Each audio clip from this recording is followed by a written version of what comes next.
This step-by-step video shows you how to fill out your Resolute personal finance spreadsheet to manage your finances efficiently. Begin by choosing a starting date. All calculations and projections are based on this date.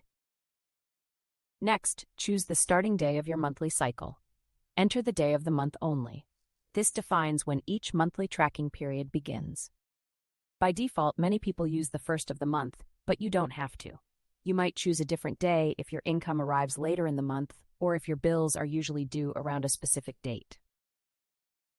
For example, if you choose the 20th, your monthly cycle will run from the 20th of one month through the 19th of the next.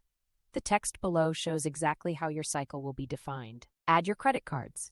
Enter only the card name. Do not include credit card in the name, as this label is added automatically. For closing date and due date, enter only the day of the month. The closing date is the last day of the billing cycle. Purchases made after it go into the next statement. The due date is when the statement payment is due. If the card already had a balance on your chosen starting date, enter that amount as the starting balance. This represents existing debt before tracking began. Finally, enter the credit limit for the card. Add your checking and savings accounts. Enter only the account name. If the account already had a balance on your starting date, enter that amount as the rollover.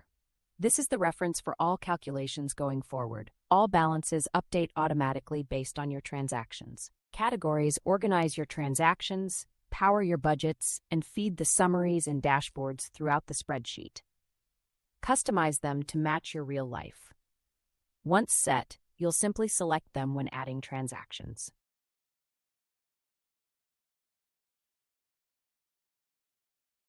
Debt payments do not require a category. Debts are managed separately, which we'll cover in a moment. The recurring sheet is where you define income and expenses that happen on a regular basis. Rent, subscriptions, utilities, salary. Instead of entering these every time, you define them once and let the spreadsheet handle the rest. For each entry, add a description, amount, frequency, weekly, bi-weekly, monthly, bi-monthly, quarterly, semi-annual or annual, and the next due date, which must be after the starting date. Then select the account, choose a category, and mark whether it's an automatic payment. If the transaction is automatic, select the bank account it will be paid from. Automatic payments are tracked automatically and won't require manual action later. If the transaction is not automatic, these entries will appear in pending payments, reminding you to mark them as paid once you handle them manually. If a recurring amount changes and you don't want to affect historical totals, set an end date on the current entry and create a new one with the updated amount. If you need more rows, expand the existing group by clicking the plus button on the left. If you still need space, insert a new row directly above the last row of the section so formulas keep working correctly. At the bottom of the sheet, you'll find the Debts section. This is where you list your fixed installment debts, loans, financing, buy now, pay later. Enter the payment amount, not the outstanding balance, along with the frequency and next due date, just like any other recurring entry. Debts don't need a category, just an account and whether the payment is automatic. Once added, each debt flows into your balances, pending payments, and debt tracking on its own. Budget method. This is optional. The spreadsheet works fully without it. Use the drop-down to pick a strategy: 50, 30, 20, zero-based, or pay yourself first. Then click the Active Method link to jump to its configuration. Only fill in the cells with the highlighted color.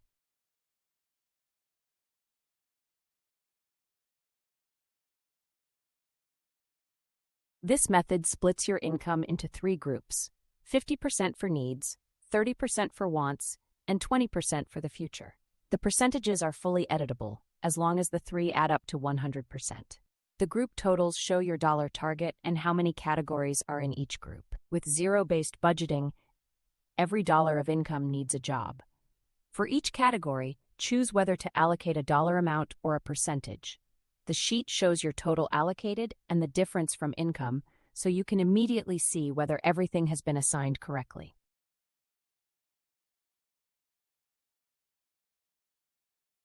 The sheet shows your total allocated and the difference from income, so you can immediately see whether everything has been assigned correctly. In Pay Yourself First method, savings and obligations come out before anything else. Mark your essential categories, and the sheet pulls essential expenses and debt payments from recurring. You can add extra amounts on top. Based on that, the spreadsheet calculates your free-to-spend money automatically, so you can quickly see how much flexibility you have after covering the essentials. The transactions sheet is where one-time entries live: occasional expenses, income, and extra debt payments. Enter the date, account, amount, description, type, and category. Start typing to quickly find the category. For purchases paid in installments, use the installments column, and the spreadsheet spreads the amount for you.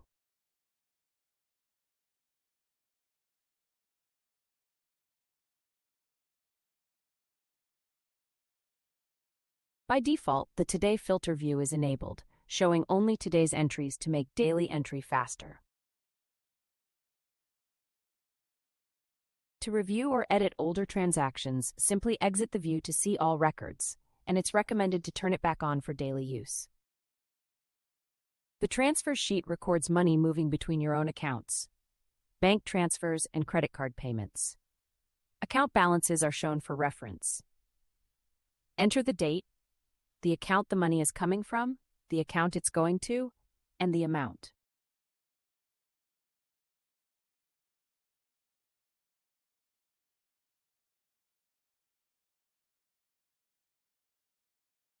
To pay a credit card, choose the bank account the payment comes from and select the card being paid.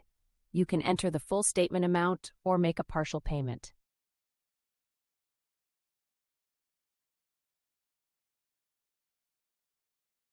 Pending payments is automatically populated with recurring payments that are not marked as automatic. For each entry, select the account used to pay and check the paid box once it's done.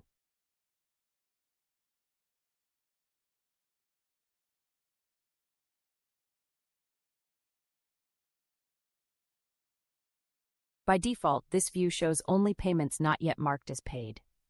To see all entries, including paid ones, simply disable the view. Quick Entry is the fastest way to add entries, and it works on mobile too. Add a transaction with date, amount, type, category, account, an optional description, and installments, or add a transfer between accounts. Fill in one section, tick its Add checkbox, and the entry is saved to the matching tab automatically. The form clears itself for the next entry.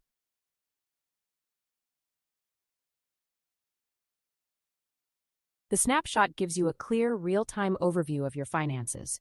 Everything here is automatic, covering the current cycle.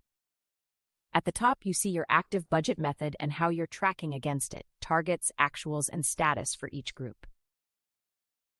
This section shows cards approaching their due date or still carrying a balance after it.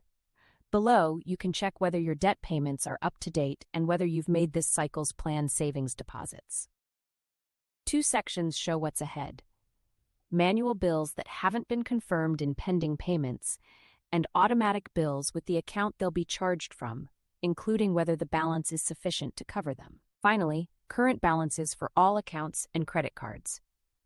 For cards, you'll also see the available limit and the days until the next statement closing. In the dashboard, choose the view period: current cycle, last cycle, this month, last 30 days, year-to-date, or a custom range, and a compare baseline, such as last month or the average of the last 3 or 6 months. For a custom range, just choose the start and end dates you want to analyze. The summary shows income, expenses, debts, savings, and net result versus your baseline. Below, expense and income breakdowns by category show exactly where the differences come from, plus your budget plan versus actual. Sinking funds is where you define savings goals.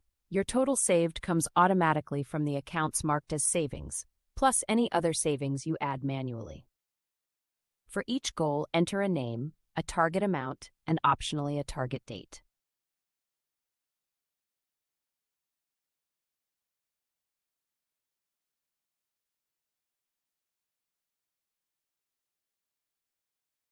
Then choose how to split your savings. In percentage mode, assign a split percentage to each goal. The splits should add up to 100%. In priority cascade mode, your total saved fills the goals in priority order. The spreadsheet calculates the amount saved, remaining months left, the monthly amount needed, and a status for each goal, and shows any unallocated amount so nothing falls through the cracks.